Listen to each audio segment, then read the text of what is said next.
नमस्कार नहीं welcome world affairs. मैं हूं प्रशांत धवन। नाउ आपको याद होगा कि मैंने 9 जुलाई को ये वीडियो अपलोड करी थी जहां पे मैंने आपको ये बताया था कि यूएसए की जो काउंसलेट है मुंबई में, इसने मुंबई पोर्ट्स अथॉरिटी को ये कह दिया कि रशियन शिप्स मुंबई के आसपास दिखनी नहीं चाहिए, रशियन शिप्स को ब्लॉक कर दो। ऑफ कोर्स ये मिलिट्री शिप्स की तो बात नहीं कर रहे, ये यहाँ पर बात कर रहे हैं कार्गो शिप की जो ट्रेड करने के लिए आती है, जो आपको ऑयल दे रही है, उनको ही ब्लॉक कर दो। मुंबई पोर्ट अथॉरिटी ने यहाँ पर जवाब दिया नहीं, क्योंकि इनका जवाब देना बनता नहीं है। इन्होंने यहाँ पर कहा कि विदेश मंत्रालय जवाब देगा।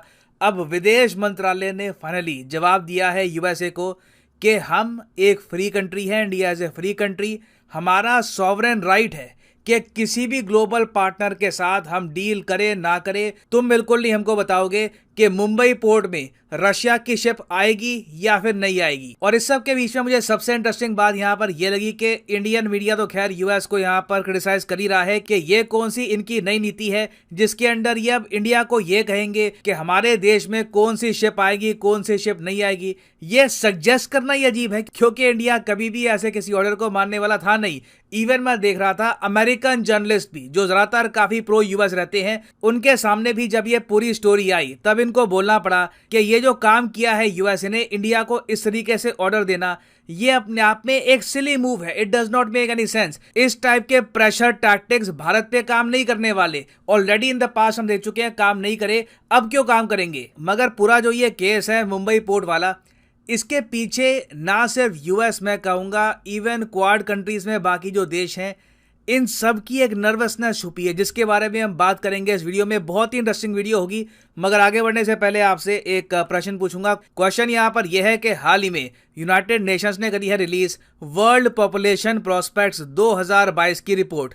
आपको यहां पर यह बताना है कि इस रिपोर्ट के हिसाब से वो कौन सा साल है जब इंडिया बन जाएगा दुनिया की मोस्ट पॉपुलस कंट्री। हम लोग चाइना को भी पीछे छोड़ देंगे। ये है यहाँ पे आपकी ऑप्शन 2030, 2023, 2026 या फिर 2050। कमेंट सेक्शन में करिए उत्तर। रिसेंटली मैंने इस पर वीडियो भी बनाई थी, तो आई एम श्योर आपको इसके बारे में पता होना चाहिए। तो मैं चाहता हूं कि आप सब लोग कमेंट सेक्शन में सही आंसर करें इसका। बाकी वैसे करेक्ट आंसर मैं आपको वीडियो के एंड में दे ही दूंगा। नाउ जैसे आप सब लोग जानते हैं कि मैं काफी इन डेप्थ डिटेल स्टडी करता हूं जियोपॉलिटिकल इवेंट्स की, वर्ल्ड लीडर्स की स्टेटमेंट की, और मैंने अब एक पैटर्न नोटिस किया है कि यूएस, ऑस्ट्रेलिया, इवन कुछ हद तक मैं कहूंगा न्यूजीलैंड, जापान में भी एक डर आज के समय है कि इंडिया कल को ज्यादा प्रो रशिया या फिर प्रो चाइना भी ना हो जाए। जी हाँ, यूएस और बाकी कंट्रीज को यह भी डर है कि इंडिया जो इतना अपने आप में एक इंडिपेंडेंट कंट्री है, हमारी एक यूनिक फॉरेन पॉलिसी है, कल को अगर शी जिनपिंग ने इंडिया को सरप्राइज करते हुए एक दोस्ती का हाथ बढ़ा दिया तो हम क्या करेंगे। और ये रिसेंटली कहा है ऑस्ट्रेलिया के पूर्व प्राइम मिनिस्टर ने। बेसिकली हुआ क्या कि उन्होंने किताब रिसेंटली लॉन्च करी है, दी अवॉइडेबल वॉर। बहुत अच्छी किताब है, आज के समय मैं इसको पढ़ रहा हूं। और इंडिया की जब बात करती है ये किताब, तो बार बार यहाँ पे आप नोटिस करेंगे जो लैंग्वेज है, जो टोन है, वो यही है, इंडिया बहुत इंपॉर्टेंट है, इंडिया को जरा प्रो वेस्ट होना होगा, इंडिया को ज्यादा एंटी रशिया होना होगा, इंडिया को ज्यादा एंटी चाइना स्टेप्स उठाने होंगे। और सबसे बड़ा डर वेस्टर्न लीडर्स का यह है कि शी जिनपिंग एक सिग्निफिकेंट जेस्चर ना दिखा दे इंडिया को और पूरी गेम ऑल टुगेदर चेंज ना कर दे। ना यहाँ पर आप पूछोगे कि ऑस्ट्रेलिया के पूर्व प्राइम मिनिस्टर केविन रड का जो ये डर है कि अचानक से शी जिनपिंग इंडिया की तरफ एक ऐसा दोस्ती का हाथ बढ़ा देंगे और पूरी गेम कुछ महीनों में हो सकता है चेंज हो जाए, क्या ये पॉसिबल है? देखो, मैं आपको यहाँ पर यह बता रहा हूं कि शी जिनपिंग के पास अभी वो कार्ड है, मगर वो कार्ड खेलेंगे या नहीं खेलेंगे वो डिपेंड करता है। उसके बाद इंडिया का रिएक्शन क्या होगा उसके बारे में मैं 100% कह नहीं सकता, मगर डेफिनेटली मैं आपको ये बता दूं, इंडिया फंडामेंटली चाइना के साथ कोई दुश्मनी चाहता नहीं है। इंडिया ये चाहता है कि हमारे रिलेशंस वेस्ट के साथ भी हो, रशिया के साथ भी हो, और हम लोग हर उस देश के साथ काम करें जिससे भारत का भला हो सकता है। और जो बात यहाँ पर प्रशांत धवन कह रहा है, ऑब्वियस सी बात है, यूएस मीडिया भी ये बात समझता है। इसलिए मैं देखता हूं कि काफी बार न्यूयॉर्क टाइम्स में, ब्लूमबर्ग में ये आर्टिकल भी पब्लिश हो चुके हैं कि यूएसए को दिखाना चाहिए इंडिया को कि ये लोग एक बेटर एलाई है देन पुतिन। इवन चाइना और रशिया दोनों मिलकर भी इंडिया को वेस्टर्न कंट्री से अलग नहीं कर पाएंगे। ये लिटरली यहाँ पर इनकी ये लैंग्वेज रही है काफी बार कि बहुत इंपॉर्टेंट है आज के समय जो बाइडेन के लिए कि इंडिया को ये प्रो यूएस बनाकर रखें। क्योंकि आप देखोगे डोनाल्ड ट्रंप ने अपने पूरे कार्यकाल में एक काम अगर जो किया था वो ये था कि इंडिया के साथ रिलेशंस बहुत ज्यादा स्ट्रांग कर दिए। तो जो बाइडेन का एक मैं कहूंगा बड़ा फॉरेन पॉलिसी डिजास्टर होगा अगर उनके कार्यकाल में इंडिया ज्यादा प्रो रशिया होना स्टार्ट हो जाए। अब वैसे आप यहाँ पर कह सकते हैं कि ठीक है इंडिया प्रो रशिया हो सकता है, मगर प्रो चाइना कौन कह रहा है? ये अपने आप ऑस्ट्रेलिया के जो पूर्व प्राइम मिनिस्टर हैं केविन रड, ये ऐसी किताबें क्यों लिख रहे हैं जहां पर ये भी कहते हैं कि मैं कभी भी रूल आउट नहीं कर सकता पॉसिबिलिटी कि शी जिनपिंग अचानक से गेम चेंज करने के लिए इंडिया की तरफ हाथ बढ़ा दे दोस्ती का। देखो ये इनका डर इसलिए है क्योंकि इंडिया जिस तरीके से प्लान कर रहा है डॉलर को कम यूज करने का, रशियन ऑयल और ज्यादा परचेज करने का, तो इससे क्या होगा कि जियोपॉलिटिक्स में इंडिया और चाइना के जो इंटरेस्ट हैं ये काफी जगह अलाइन हो जाएंगे। और इसका डायरेक्ट रिजल्ट ये होगा कि चाइना पे जो प्रेशर बना हुआ है इंडिया का, ये प्रेशर धीरे धीरे इतना स्टार्ट हो जाएगा। और ये बात वेस्टर्न कंट्रीज को कभी भी एक्सेप्टेबल नहीं होगी कि इंडिया और चाइना आपस में एक आप कह लीजिए अंडरस्टैंडिंग डेवलप कर ले और एक दूसरे को थ्रेटन ना करे बॉर्डर पे। अब यहाँ पर आप कहोगे इंडिया को ऐसा क्या बेनिफिट होगा रशिया से? देखो बेनिफिट जो यहाँ पर दिख रहा है इट इज इनॉर्मस। अभी रिसेंटली आपको पता है कि आरबीआई ने रास्ता साफ कर दिया है रुपी रूबल ट्रेड का। यूजुअली हम ट्रेड कैसे करते हैं? रुपी को कन्वर्ट किया डॉलर में, उसके बाद हम डॉलर से पेमेंट करते हैं जापान को, रशिया को या फिर कोई देश हो। अब रशिया पर सिंस सैंक्शन लग चुके हैं, स्विफ्ट पेमेंट सिस्टम का पार्ट है नहीं रशिया, तो अब आरबीआई ने कहा है कि सीधा रशिया को आप रुपये में पेमेंट कर दो। और अब देखो अनुमान ये लगाया जा रहा है, एक्सपर्ट्स यहाँ पर कह रहे हैं कि टोटल अगर देखें नेपाल, बांग्लादेश के आसपास के जो नेबरिंग कंट्रीज हैं, उसके अलावा रशिया, इन सबको आप अगर ऐड कर दो तो इन सब की वजह से इंडिया डॉलर और यूरो का यूज 16.38% कम कर देगा। इतना परसेंट इंडिया का ट्रेड सिर्फ इंडियन रुपये में हुआ करेगा। इसका सबसे बड़ा फायदा यह मिलेगा कि इंडियन रुपये जो बिल्कुल झूल रहा है 80 रुपीज के मार्क के आसपास, इसको थोड़ा सा सहारा मिल जाएगा। इसकी गिरावट इतनी ज़्यादा होगी नहीं, क्योंकि जब आप इंडियन रुपये को डॉलर में कन्वर्ट करके ट्रेड करते हो, धीरे धीरे आप रुपये की वैल्यू किल करते रहते हो हर साल। अब यहाँ पर आप कहोगे चलो ठीक है, मान लिया जी इनसिक्योरिटी है, बड़ा डर है वेस्टर्न कंट्रीज को कि ये बड़ा देश जो है इंडिया, यहाँ पे ये ज्यादा प्रो रशिया ना हो जाए और प्रो रशिया होने के बाद बाय डिफॉल्ट ये प्रो चाइना होने के जो यहाँ पर ये पॉसिबिलिटी है ये सामने ना आ जाए, ये बर्दाश्त नहीं कर पाएंगे। तो इसका सोल्यूशन ये है, फिर हमको ऑर्डर दो, हमको ये कहो कि मुंबई में जो हमारा पोर्ट है, जो भारत का सबसे बड़ा पोर्ट है साइज के हिसाब से, वहां पे रशिया की शिप नहीं आएगी। देखो मेरे हिसाब से यहाँ पर हुआ क्या है कि काउंसिलेट में बैठा हुआ जो राजदूत था अमेरिका का, उसने खुद ही अपनी तरफ से फरमान जारी कर दिया है।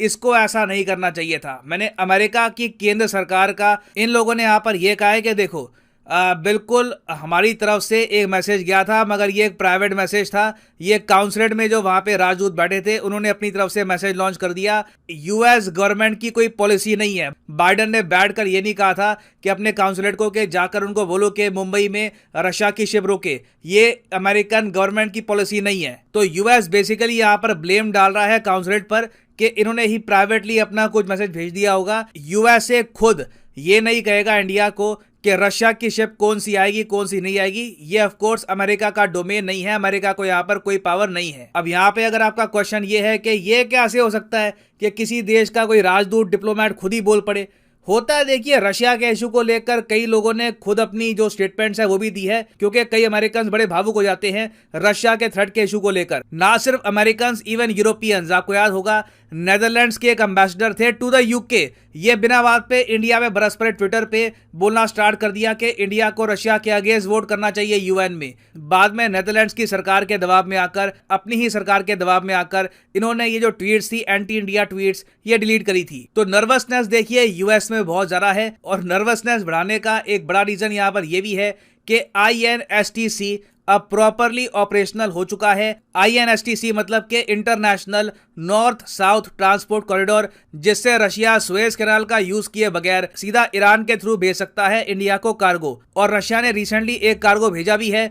आज के समय ये ईरान में है, बहुत ही जल्द ये कार्गो इंडिया में पहुंच जाएगा। जब ये इंडिया में पहुंचेगा आप देखोगे यहाँ पे खूब ढोल बाजा यहाँ पे बजाया जाएगा कि देखिए INSTC से पहला कार्गो आया है रशिया से टू इंडिया। अब यहाँ पर आप पूछोगे कि अच्छा तो अब ऐसे सिनेरियो में यूएस को क्या करना चाहिए। देखिए इनका मीडिया इनको खुद काफी बार कह चुका है कि it is time to show India that USA is a better partner than Putin.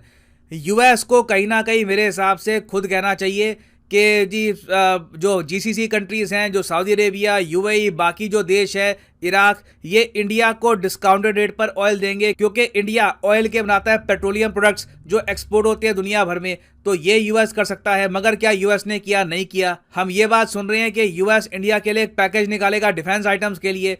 क्या ये बात अभी तक कुछ ऑफिशियल हुई है? अभी तक ऑफिशियल भी नहीं हुई, बस रिपोर्ट्स आ रही है। तो कहीं ना कहीं देखिए, यूएसए को अपनी दोस्ती दिखानी होगी, कुछ एक प्रूव करना होगा कि look in this way we are very beneficial for India. नहीं तो यूएस का जो एक ड्रीम है कि इंडिया एक दिन बहुत ज़रा प्रो यूएस होगा, हम लोग एंटी रशिया हो जाएंगे, ये ड्रीम इन लोगों का कभी साकार हो नहीं पाएगा इस टाइप की ऊटपटांग फॉरेन पॉलिसी के साथ। ना वापस आते हैं अपने क्वेश्चन की तरफ कि वर्ल्ड पॉपुलेशन प्रोस्पेक्ट्स 2022 ये रिपोर्ट यूएन ने पब्लिश करी है।